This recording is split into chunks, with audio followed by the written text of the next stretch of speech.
Hello students, आज हम पढ़ने वाले हैं 12th क्लास के सेकंड चैप्टर सॉल्यूशंस के बारे में।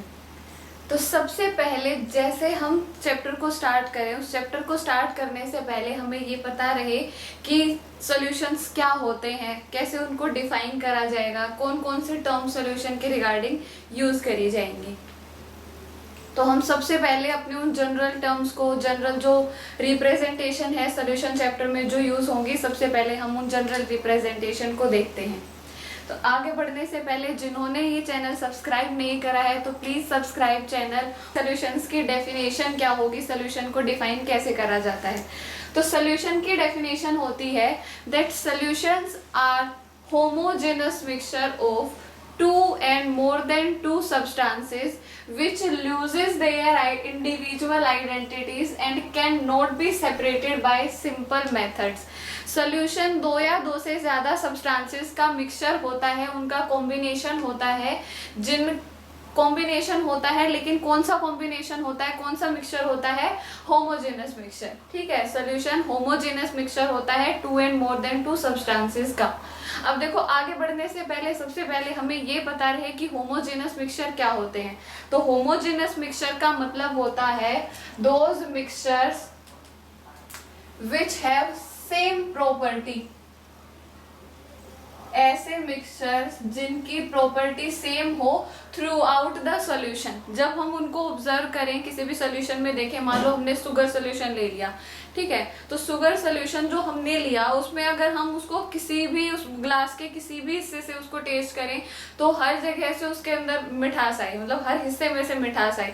दैट मीन्स वो क्या है, होमोजेनस है, कि उसकी होमोजेनिटी मेंटेन है, वो सेम फेज में मेंटेन है। ठीक है, दूसरा होमोजेनस में कई बार कंसंट्रेशन का भी इफेक्ट होता है कि अगर हम उस शुगर सोल्यूशन की बात करें, मान लो शुगर सोल्यूशन के कंसंट्रेशन है 10%, तो उसको किसी भी तुम बोतल या ग्लास जिसमें भी डाला हमने जार में, उसमें किसी में से भी उसको निकालो तो उसकी कंसंट्रेशन 10% ही रहे।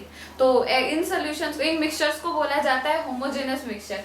ठीक है, उसके बाद हमने देखा which loses their individual identities। जो दो सब्सटेंसेस या दो से ज्यादा सब्सटेंसेस हम कंबाइन करेंगे या मिलाएंगे, उन सभी की आइडेंटिटीज क्या रहेंगी, लॉस्ट रहेंगी। मतलब जो दो या दो से ज्यादा सब्सटेंस जब कंबाइन करेंगे, कंबाइन करने से पहले वो अपनी आइडेंटिटी शो कराएंगे, वो अपनी प्रॉपर्टी रिजेंबल कराते हैं, लेकिन जैसे ही वो मिक्स हुए, उन्होंने होमोजेनस मिक्सचर बनाया, तो वो मिक्सचर फॉर्म करते ही वो अपनी प्रॉपर्टी को क्या कर देते हैं, लूज कर देते हैं, अपनी प्रॉपर्टी को खो देते हैं।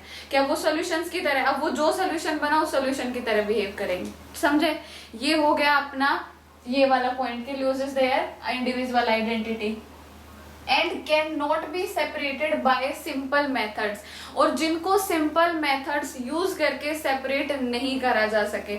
अब देखो, सबसे सिंपलेस्ट मेथड जो हमने पढ़ा है या हम जानते हैं वो फिल्ट्रेशन ही होता है। जैसे चाय बनाते हैं तो चाय को छानते हैं ना, तो वो क्या हो गया, वो फिल्ट्रेशन मेथड हो गया। अब जब सॉल्यूशंस की बात करते हैं तो सॉल्यूशंस को कभी भी सेपरेट नहीं किया जा सकता फिल्ट्रेशन जैसे सिंपल मेथड यूज करके। और अगर कोई सॉल्यूशन तुमने लिया, कोई सॉल्यूशन अगर हम लेते हैं जिसको हम फिल्ट्रेशन करके सेपरेट कर भी लें, तो वो सॉल्यूशन नहीं है। ठीक है, क्योंकि सॉल्यूशंस को इतनी आसानी से सेपरेट नहीं कर सकते, ये प्रॉपर्टी होती है इसकी, जो सॉल्यूशन अपने प्रॉपर्टी को जो शो कराता है। So this is one of solutions property. समझे, तो ये हो गया अपना सॉल्यूशन की डेफिनेशन। हम ये भी तो बोल सकते हैं, मैं इसको ऐसे भी तो लिख सकती हूँ कि हमने लिए, अच्छा इस चैप्टर में देखो, आगे मैं बताऊँ उससे पहले बता देती हूँ, इस चैप्टर में जब हम पढ़ेंगे ना तो हम दो ही कंपोनेंट पढ़ेंगे कि दो ही सब्सटेंसेस को मिलाएं, दो से ज्यादा सब्सटेंसेस का नहीं पढ़ेंगे। तो देखो, अगर मैं दो सब्सटेंसेस का देखूँ तो मैं ऐसे लिख सकती हूँ कि हमने ये दो सब्सटेंस लिए, केमिकली कंबाइन करे और क्या बना दिया, इन्होंने सॉल्यूशन बना दिया। तो पहला तो ये जो सॉल्यूशन बनेगा इसका नेचर कैसा रहेगा कि ये होमोजेनस होगा नेचर में, it will be homogeneous in nature. अच्छा, दूसरा पॉइंट कि ये जो ए और बी सब्सटेंस मिले, ये ए और बी सब्सटेंस एरो के इधर तक तो अपनी आइडेंटिटी शो करा रहे थे, लेकिन जैसे ही ये सॉल्यूशन बनाया इन्होंने मिलके, तो इन्होंने अपनी आइडेंटिटी क्या कर देनी है, लूज कर देनी है। ठीक है, ये हो गई है। और जो ये सोल्यूशन बना, ये होमोजेनस मिक्सचर जो बना, इसको कभी भी हम सिंपल फिल्ट्रेशन मेथड या फिल्ट्रेशन जैसे मेथड यूज करके सेपरेट नहीं कर सकते। आई होप ये सबको क्लियर हो गई होगी सोल्यूशन की डेफिनेशन, की सोल्यूशंस क्या होते हैं, कैसे इनको डिफाइन करा जाता है। ठीक है, अब देखो, अब हम बात करते हैं कि सॉल्यूशंस को अगर ऑब्जर्व करें तो सॉल्यूशन के भी जो बार बार ये 2 and more than 2 सब्सटेंसेस बोल बोल के थोड़ा सा ऐसे वो थोड़ा सा कॉम्प्लेक्स टॉपिक बन जाता है। तो हम अब इसके कंपोनेंट की ही देखते हैं कि इनको क्या बोला जाता है, किस वर्ड से इनको रिप्रेजेंट कराएंगे। तो उससे पहले एक वर्ड समझो, बाइनरी सॉल्यूशंस। उससे पहले हमें ये पता रहे कि बाइनरी सॉल्यूशंस क्या होते हैं, क्योंकि हम इस चैप्टर में बाइनरी सॉल्यूशन पढ़ेंगे। जब आप बुक पढ़ोगे तो बुक में ये वर्ड मिलेगा, बाइनरी सॉल्यूशंस। तो क्या होते हैं बाइनरी सॉल्यूशंस? ऐसे सॉल्यूशन या ऐसे होमोजेनस मिक्सचर जो सिर्फ 2 ही सब्सटेंस को कंबाइन करने पे बने। अभी डेफिनेशन में पढ़े थे इधर कि the homogeneous mixture which are form by the combination of 2 and more than 2 substances.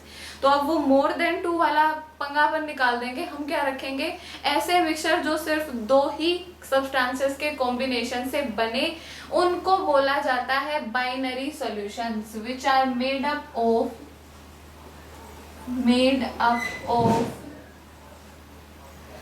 only 2 components, only 2 components, 2 substances या 2 कंपोनेंट्स के मिक्सचर से जो सॉल्यूशन बने, उन सॉल्यूशंस को बोला जाता है बाइनरी सॉल्यूशंस। ठीक है, इतना हो गया।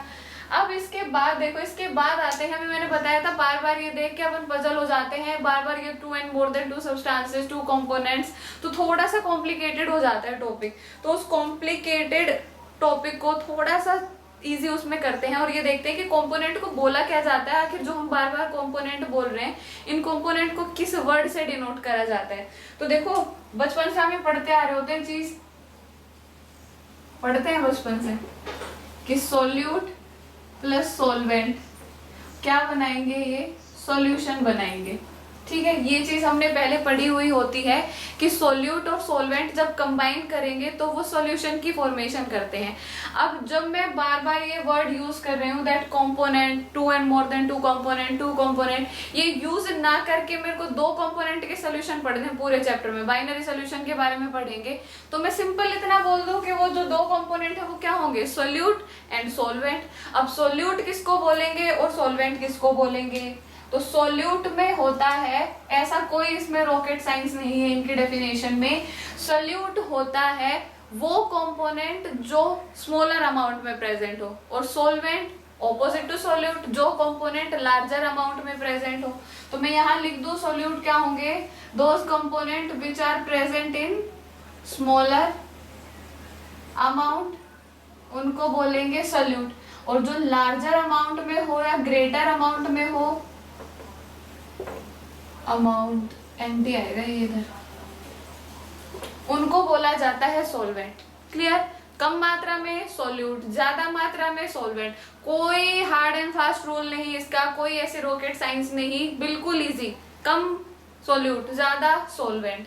ठीक है, सॉल्यूशन के 2 पार्ट देखे हमने कि सॉल्यूशन 2 चीजों से मिलके बना होता है। अब तो मैं चीज पे ही आ गई, 2 कंपोनेंट से मिलके बना होता है, जिनको बोलते हैं सोल्यूट एंड सोलवेंट। सोल्यूट होते हैं जो लेसर अमाउंट में हो, स्मॉलर अमाउंट में प्रेजेंट हो जो कंपोनेंट, और सोलवेंट होते हैं वो कंपोनेंट जो लार्जर अमाउंट में प्रेजेंट हो। ठीक है, ये क्लियर हो गया। हमने सॉल्यूशन की डेफिनेशन देखी, सॉल्यूशन का हमने प्रॉपर्टीज देख ली एक तरीके से कि सॉल्यूशन कौन कौन सी प्रॉपर्टी शो कराता है। बाइनरी सॉल्यूशन के बारे में देखा हमने कि इस पूरे चैप्टर में हम बाइनरी सॉल्यूशन पढ़ने वाले हैं, पढ़ेंगे। तो वो बता दिया कि बाइनरी सॉल्यूशंस क्या होते हैं, सोल्यूट और सोलवेंट क्या होते हैं, या फिर सॉल्यूशन के कंपोनेंट क्या होते हैं। ये चीज क्लियर हो गई। अच्छा, आप देखो एक बार सोल्यूट और सोलवेंट के एग्जाम्पल देखते हैं हम कि इनको कैसे, मतलब इनके एग्जाम्पल मिलेंगे या कैसे इनके एग्जाम्पल दिए जाते हैं। मान लो वो अगर आपसे क्वेश्चन ये दे, स्टेटमेंट एग्जाम्पल करके उसने ऐसे स्टेटमेंट दे दी कि 30% ऑफ मीथेनॉल सॉल्यूशन, ऐसा ऐसा करके उसने कुछ ये line they the that 30% of methanol solution. अब इस 30% मीथेनॉल सोल्यूशन में क्या ही तो अपना सोल्यूट होगा, क्या अपना सॉल्वेंट होगा। ये कैसे पता लगाएंगे? देखो 30% ऑफ मीथेनॉल का मतलब ये बोल रहा है कि अगर अपना 100 अगर कोई ml का वो है सोल्यूशन है, 100 ml का सोल्यूशन बनाया, तो उस 100 ml सोल्यूशन में 30 ml तो अपना क्या आ गया, मीथेनॉल, और बाकी का बच गया 70 या 30% ही लगा लो, क्योंकि बाद में फिर ये चीज प्रॉब्लमेटिक रहेगी। मैं बोल दूं अभी कि 30 ml बाद में पता लगेगा कि ml ही कहाँ से आ गया था।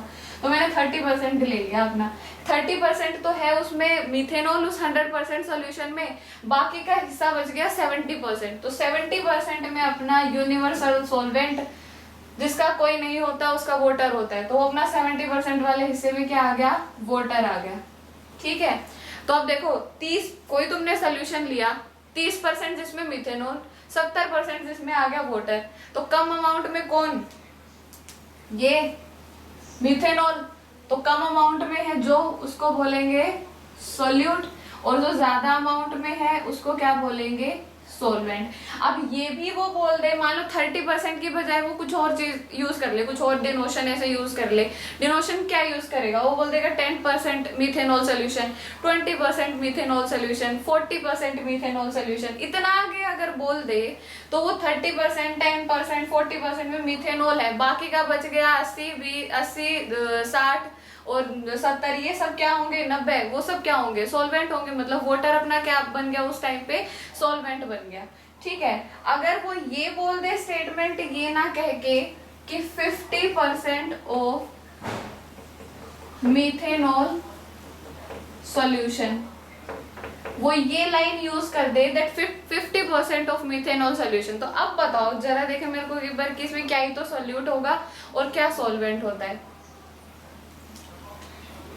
ओके, तो देखो 50% मीथेनॉल सोल्यूशन में लिया हमने, तो 50% तो अपना क्या आ गया इसमें, मीथेनॉल, और बाकी का जो 50% रह गया वो क्या होगा, वाटर। अब दोनों में क्लैश है, अब दोनों में बराबरी की चीज है। तुम किसी को भी सोल्यूट बोल सकते हो, किसी को भी सॉल्वेंट बोल सकते हो। हम 50 जो मीथेनॉल या मीथेनॉल को सोल्यूट बोल सकते हैं, हम वाटर को ले तो हम वाटर को सोल्यूट बोल सकते हैं, क्योंकि अभी के लिए कंडीशन ऐसी हो गई कि दोनों चीजें बराबर है। ठीक है, अच्छा तीसरी स्टेटमेंट वो ऐसे यूज कर दे, तीसरी स्टेटमेंट वो यहाँ लिख रही हूँ मैं, तीसरी स्टेटमेंट यूज कर दी उसने कि हमारे पास है 80% ऑफ मीथेनॉल सॉल्यूशन। ठीक है, 80% ऑफ मीथेनॉल सॉल्यूशन। अब हर मतलब मोस्ट ऑफ द केसेस में ऐसा ही होता है कि वाटर अपना सॉल्वेंट की तरह ही बिहेव करता है, बट हर बार भी ऐसा नहीं होता, क्योंकि जब कॉम्पिटिटिव एग्जाम्स में क्वेश्चन दिए जाते हैं तो वो उनको खूब फिराने की कोशिश करते हैं, खूब उनको घुमाने की कोशिश करेंगे। तो ऐसा पहले भी क्वेश्चन ऐसे आए हैं इस कंसेप्ट को घुमा के कि आप हर बार ऐसा कोई कतई फिक्स नहीं है कि वाटर ही सॉल्वेंट की तरह बिहेव करेगा, वाटर में भी सॉल्यूट, वाटर सॉल्यूट भी हो सकता है। तो देखो इस केस में अगर हम देखें तो अपने पास है 80% तो है अपने पास मीथेनॉल। ठीक है, बाकी का बच गया 20%, वो क्या होगा, वाटर होगा, है कि नहीं। तो ये जो आप लेसर अमाउंट वाली चीज को तो अपन क्या बोलते थे, सॉल्यूट, और ग्रेटर अमाउंट वाली को क्या बोलते थे, सॉल्वेंट। काया ही पलट हो गई इसकी, तो वाटर जहां हर बार सॉल्वेंट की तरह बिहेव कर रहा था, अब वो क्या बन गया, सॉल्यूट बन गया। तो नो वन नोज कोई भी सोल्यूशन सॉल्यूट की तरह बिहेव, कोई भी मतलब कंपोनेंट सॉल्यूट की तरह बिहेव कर सकता है, कोई भी कंपोनेंट सॉल्वेंट की तरह बिहेव कर सकता है। ऐसा कोई इसका hard and fast such rule नहीं है कि आप हर बार वाटर में ही बोलोगे। हाँ, मेजोरिटी ऑफ द केसेस में वाटर सॉल्वेंट की तरह बिहेव करेगा, ये चीज तय है that majority of the cases में हम देखेंगे तो वाटर सॉल्वेंट की तरह मिलेगा। बट अपने सेंसेस इस केस में अवेयर रखें, क्योंकि इनमें से कोई भी सॉल्यूट और कोई भी सॉल्वेंट हो सकता है। ठीक है, ऐसा कोई कभी फिक्स रूल है नहीं, तो उस चीज में अपना ये कंसेप्ट क्लियर रखें। ऐसा कंसेप्ट इसका कोई ऐसा है नहीं, कोई ऐसे रॉकेट साइंस लग नहीं रही, बस इतनी सी चीज है कि जो कम अमाउंट में वो सॉल्यूट, जो ज्यादा अमाउंट में है वो सॉल्वेंट होता है। अच्छा, इसके अलावा हम एक चीज और भी यूज करते हैं सॉल्यूट और सॉल्वेंट के डेफिनेशन के रिगार्डिंग, क्योंकि जब आप एनसीईआरटी पढ़ोगे तो उसमें आपको एक टेबल मिलेगी, वो टेबल से आने वाली पहले वाली चीजें हैं, मैं वो क्लियर कराती हूँ एक बार। देखो कई बार सोल्यूट का तो नहीं, सोलवेंट की डेफिनेशन ये दी जाती है, सोलवेंट के बारे में ये बोला जाता है जो कंपोनेंट सॉल्यूशन पे डिपेंड करे या जो कंपोनेंट सॉल्यूशन को रिजेंबल करे। कि देखो इस, मान लो हमने कोई सॉल्वेंट ले लिया वाटर, ठीक है, और जो अपना सोल्यूशन बने वो भी वाटरी सोल्यूशन ही बने, तो जो मेजर जिसकी स्टेट को वो रिजेंबल करेगा, जिसकी स्टेट को वो रिजेंबल कर रहा है सॉल्यूशन, वो अपना क्या होगा, सॉल्वेंट होगा। फॉर एग्जांपल हमने बनाना था सॉल्ट सोल्यूशन, तो हमने क्या लिया, एक ग्लास में और 1 चम्मच सॉल्ट डिसोल्व कर दिया, ऐड कर दिया उसके अंदर। तो अब जो मिक्सचर बना, जो सोल्यूशन बना, क्या वो सॉल्ट के जैसा है या वाटर के जैसा है? सॉल्ट के जैसा नहीं है ना, वो किसके जैसा है, वाटर के जैसा है। मतलब वो वाटर ने किसकी स्टेट ऑक्यूपाई कर ली, सॉल्यूशन की स्टेट ऑक्यूपाई कर ली, या फिर ये बोल सकते हो सॉल्यूशन ने वाटर की स्टेट ऑक्यूपाई कर ली। तो सॉल्यूशन जिस फेज को रिजेंबल करे, वो फेज जिसका है वो कंपोनेंट सॉल्वेंट की तरह बिहेव करेगा। जैसे अभी के लिए हमने एग्जांपल में जब सॉल्ट सॉल्यूशन देखा था, तो वाटर की फेज रिजेंबल कर रहा था सॉल्यूशन, दैट मीन्स अपना वाटर क्या हो गया, सॉल्वेंट हो गया। तो ये पॉइंट को भी अपना मतलब कंसेप्चुलाइज करें, इस पॉइंट को भी ध्यान रखें, क्योंकि एनसीईआरटी बुक में एक टेबल मिलेगी आपको, वो टेबल अभी मैं बना के दूंगी कि कैसे कैसे सॉल्यूशंस हम पढ़ेंगे और वो किन किन कंपोनेंट से और किस किस तरह के कंपोनेंट से बने होते हैं। देखो अब बात करते हैं जो भी हमने सॉल्यूशन पढ़ा, कंपोनेंट्स के अकॉर्डिंग सॉल्यूशन को कितने हिस्सों में क्लासिफाई करोगे, ठीक है। तो मैं कुछ वैसी ही टेबल बना देती हूँ आपके लिए। जैसे इधर हमने देखा सॉल्यूशंस, टाइप ऑफ सॉल्यूशन, ठीक है, ये इधर देख लिया टाइप ऑफ सॉल्यूशन। इधर हमने देख लिए कंपोनेंट्स, और कंपोनेंट्स में भी मैं क्या ले लेती हूँ, सॉल्यूट कंपोनेंट, और उसके साथ ले लिया सॉल्वेंट कंपोनेंट, ठीक है। ये ऐसे टेबल बना ली जिसमें हमने 3 चीजें देखनी है अपन ने, एक तो टाइप ऑफ सॉल्यूशन, एक सॉल्यूट कंपोनेंट और एक सॉल्यूशन कंपोनेंट। कि अभी मैं जो स्टेटमेंट बोल रही थी, जो स्टेटमेंट में यूज कर रही थी कि सॉल्वेंट किसकी मतलब फेज ऑक्यूपाई कर लेता है, सॉल्यूशन किसकी फेज, सॉल्यूशन सॉल्वेंट की फेज ऑक्यूपाई कर लेगा। अब देखो वो चीज कैसे होगी, कैसे उसको बताएंगे। हमने सबसे 3 तरह के सॉल्यूशन पढ़ेंगे अपन। एक तो होता है गैसियस सॉल्यूशन, एक होता है सॉलिड सॉल्यूशन, एक होता है लिक्विड सॉल्यूशन। बहुतों को सुनने में थोड़ा सा अजीब लगेगा कि सॉलिड सॉल्यूशन, गैसियस सॉल्यूशन, हाँ तीनों ही तरह के सॉल्यूशन होंगे, क्योंकि होमोजेनस मिक्सचर तो किसी से भी बन सकता है। कोई भी स्टेट अगर मिक्स करे, कोई भी फेज अगर मिक्स करे कंपोनेंट का, तो सॉल्यूशन तो वो बनाएगा। तो तीनों ही तरह के सॉल्यूशंस होते हैं, गैसियस सॉल्यूशन भी होते हैं, लिक्विड सॉल्यूशन भी होते हैं और सॉलिड सॉल्यूशन भी होते हैं, ठीक है। उन तीनों ही सॉल्यूशन के बारे में देखेंगे। सबसे पहले अपन उठा लेते हैं गैसियस सॉल्यूशन को, गैसियस सॉल्यूशन, ठीक है। अब गैसियस सॉल्यूशन भी 3 मतलब ऐसे रैंडम अरेंजमेंट करते हैं हम, उन 3 अरेंजमेंट से ये फॉर्म हो सकता है। वो 3 अरेंजमेंट देखो कैसे कैसे बनेंगे। मान लो एक बार के लिए मैंने ले लिया सोल्यूट, ले लिया अपना गैस, और अपना सॉल्वेंट भी ले लिया गैस। पंगा ही खत्म कर दिया हमने अलग अलग लेने का। पहला तो आसान सा केस लेते हैं, अच्छा सा, कि हमने सॉल्यूट भी गैस ले लिया और सॉल्वेंट भी क्या ले लिया, गैस। तो दोनों के मिलने से जो सोल्यूशन बनेगा, वो सोल्यूशन भी कैसा रहेगा, गैसियस सोल्यूशन रहेगा, ठीक है। दूसरा अपने पास अब 2 स्टेट और बची, एक बची लिक्विड और दूसरी बची गैस, लेकिन हमें सोल्यूशन गैसियस ही बनाना है। सॉल्यूशन कैसा बनाना है, गैसियस ही बनाना है। तो सॉल्वेंट को फिक्स कर लिया अपन, सॉल्वेंट तो हमने फिक्स कर लिया कि सॉल्वेंट है अपना गैस। अब बचा सॉल्यूट। सॉल्यूट में तुम एक चीज तो यूज कर चुके, एक फेज तो हम यूज कर चुके गैसियस फेज सॉल्यूट का। दूसरा फेज कौन सा बचा, लिक्विड फेज। तो ले मारो इसको ही लगा दो इधर, ये क्या बन गया, लिक्विड फेज। अब लिक्विड सॉल्यूट और गैस सॉल्वेंट जब मिला और इन्होंने जो सोल्यूशन बनाया, उस सोल्यूशन का फेज कैसा रहेगा, गैसियस फेज। अब देखो तीसरा भी गैसियस ही रहेगा, गैसियस ही सॉल्यूशन लिया, तो इसका मतलब अब सॉल्वेंट को क्या रखेंगे, हम गैस ही रखेंगे। सॉल्वेंट गैस है तो 3 फेज इसके साथ यूज कर सकते हैं, जिसमें से 2 चांस अपन ले चुके, एक गैस का ले चुके, एक लिक्विड का ले चुके। तीसरा किसका बचा, सॉलिड। तो हमने सॉल्यूट क्या ले लिया अपना, सॉलिड। कि सॉलिड सॉल्यूट मिले और गैस या सॉल्वेंट मिले तो वो सॉल्यूशन तो बनाएंगे, बट द सॉल्यूशन का फेज क्या होगा, उस सॉल्यूशन का गैसियस फेज रहेगा, ठीक है। ऐसे ही अब हम बात करते हैं लिक्विड सॉल्यूशन के बारे में। हमने ले लिया लिक्विड सोल्यूशन। पहला केस है तो आसान कर लेते हैं, हमने सोल्यूट भी क्या ले लिया, लिक्विड, और सॉल्वेंट भी क्या ले लिया, लिक्विड। ठीक है, कोई झंझट नहीं। जब सॉल्यूट भी लिक्विड मिला, सॉल्वेंट भी लिक्विड मिला, तो इन्होंने सोल्यूशन बनाया और सोल्यूशन का फेज कैसा रहा, लिक्विड रहा। नेक्स्ट फिर लिक्विड, क्योंकि लिक्विड अरेंजमेंट, लिक्विड जो सॉल्यूशन होता है वो 3 अरेंजमेंट से मिलके बना होता है, मतलब 3 अरेंजमेंट पॉसिबल होते हैं। 3 अरेंजमेंट से तो क्या ही बनेगा, 3 अरेंजमेंट पॉसिबल है फेज चेंज करके। तो हमने एक अरेंजमेंट अपना ले लिया कि हमने सॉल्यूट भी लिक्विड रखा और सॉल्वेंट भी लिक्विड रखा। अब दूसरी बार में सॉल्यूशन लिक्विड ही बनाना है, तो मैं सॉल्वेंट को तो फिक्स कर लेती हूँ कि अपना है लिक्विड। 3 केस में एक केस हम यूज कर चुके लिक्विड का, अब दूसरा यूज कर लेते हैं किसका, गैस का, कि सॉल्यूट गैस आ जाए, सॉल्वेंट लिक्विड आ जाए, कि दो मिक्स हुए, सॉल्वेंट की फेज ही सोल्यूशन लेगा तो वो क्या बन गया, लिक्विड सोल्यूशन। ठीक है, सॉल्वेंट फिक्स हो गया, सॉल्यूट फिक्स हो गया।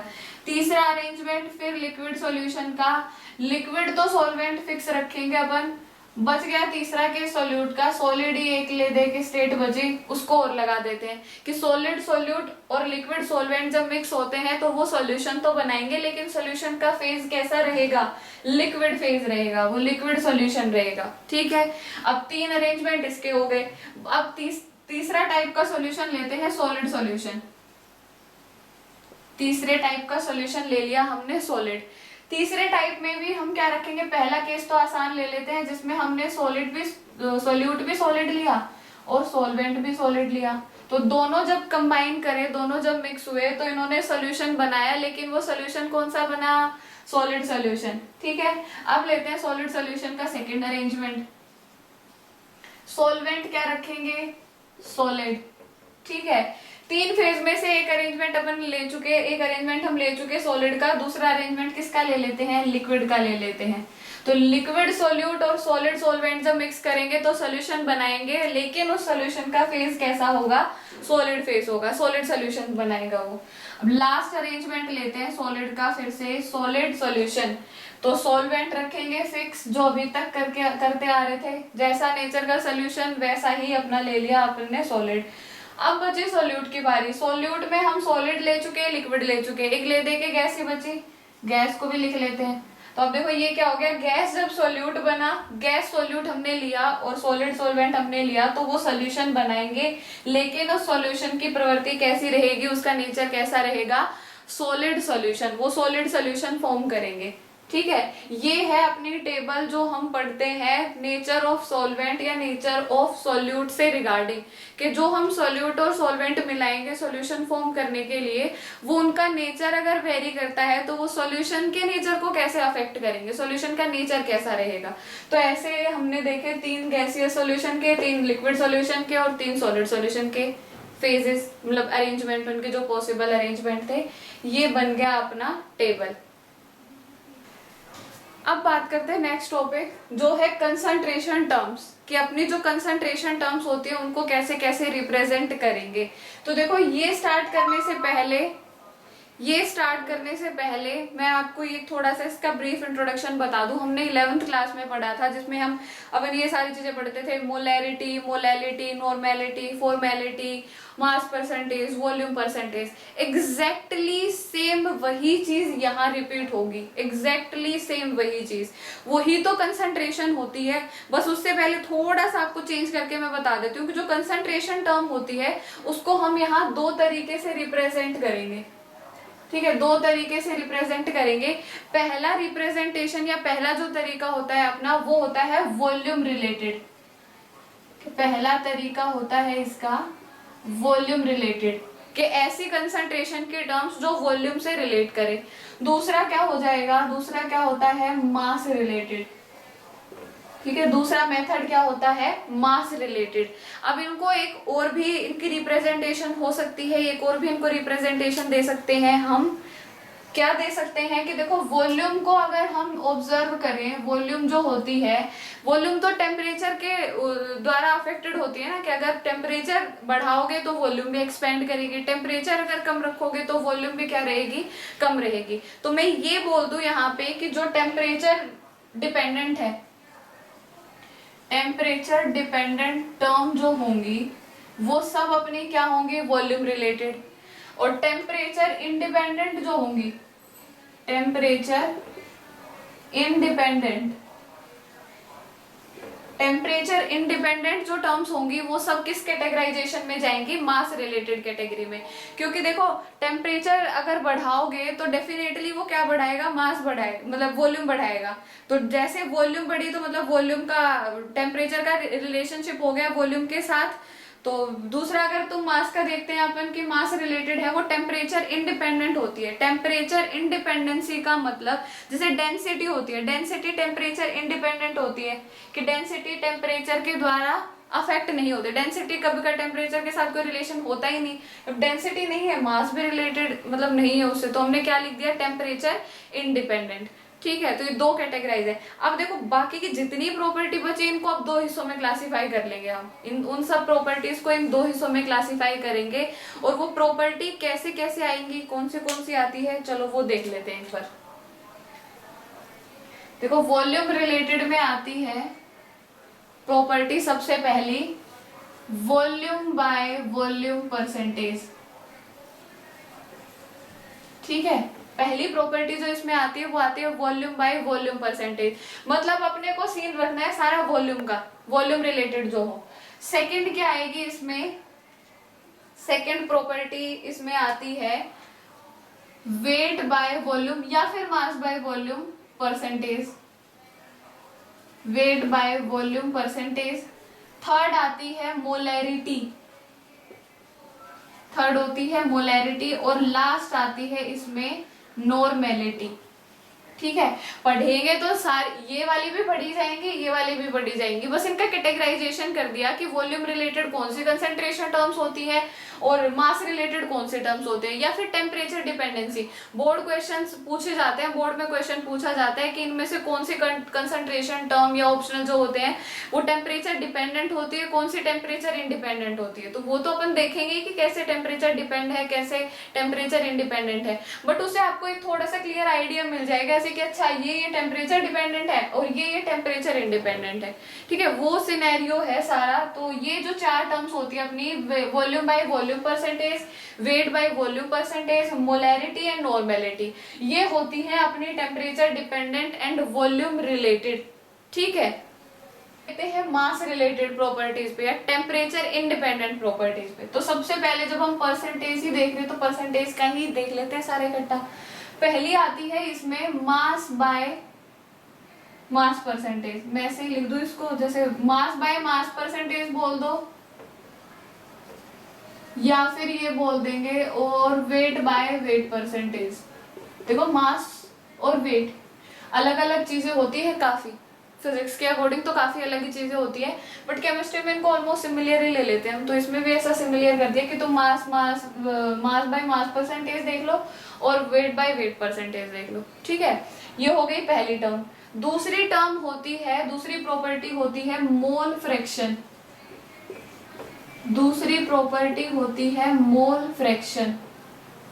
ठीक है, तीसरी प्रॉपर्टी आती है अपनी मोलैलिटी। मोलैलिटी, आई होप आप लोगों का ऐसे एज सच कोई प्रॉब्लम आ नहीं रही, क्योंकि 11th में ये चीज अपन पढ़ के आ चुके होते हैं कि मोलैरिटी और मोलैलिटी। तो इन चीजों में तो कभी कंफ्यूजन नहीं होना चाहिए कि ये मोलैरी और ली वाला। ठीक है, लास्ट आता है हम पार्ट्स पर मिलियन, पार्ट्स पर मिलियन, इसको पीपीएम भी लिखते हैं। ठीक है, क्या लिखा जाता है इसको, पीपीएम। इसको लास्ट नहीं करते, लास्ट इसको कर लेते हैं। एक और भी होता है इसके जैसा ही, सिमिलर टू पार्ट्स पर मिलियन, इट इज पार्ट्स पर बिलियन। क्या होगा, पार्ट्स पर बिलियन, पीपीबी भी बोलते हैं इसको, डिनोशन ही होती है, बोलते तो क्या ही है। तो देखो ये हो गई अपनी प्रॉपर्टी की कैटेगराइजेशन। मैं अभी फिर बता देती हूँ एक बार, ये एग्जैक्टली वही चीजें हैं, वही कंसंट्रेशन टर्म्स हैं जो अपन ने 11th में पढ़ी थी। ठीक है, जो हम 11th में पढ़ के आ चुके, ये एग्जैक्टली वही कंसंट्रेशन टर्म्स है। बट यहाँ पे मैंने थोड़ा सा कैटेगराइजेशन इनका दे दिया वॉल्यूम रिलेटेड और मास रिलेटेड में। ठीक है, दो कैटेगरीज करेंगे, वॉल्यूम और मास। वॉल्यूम का बताया था टेम्परेचर डिपेंडेंट और मास का बताया था टेम्परेचर इंडिपेंडेंट। और हम ये प्रॉपर्टी पढ़ने वाले हैं इस चैप्टर में, तो उनको पढ़ेंगे तो इनको भी और इनको भी, बट आपको एक सिनेरियो प्रोवाइड कर दिया कि देखो ऐसे ऐसे इनको सेपरेट करते हैं, ऐसे ऐसे इनको इस हिस्से में पढ़ेंगे, इनको इस हिस्से में, ताकि फर्दर जो बोर्ड क्वेश्चंस आप फेस करो तो काफी सारे बोर्ड क्वेश्चन इनके टेम्परेचर डिपेंडेंसी और इंडिपेंडेंसी पे आते हैं। यहाँ से आपको एक क्लियर व्यू मिल जाएगा कि देखो ये टेम्परेचर डिपेंडेंट, ये टेम्परेचर इंडिपेंडेंट।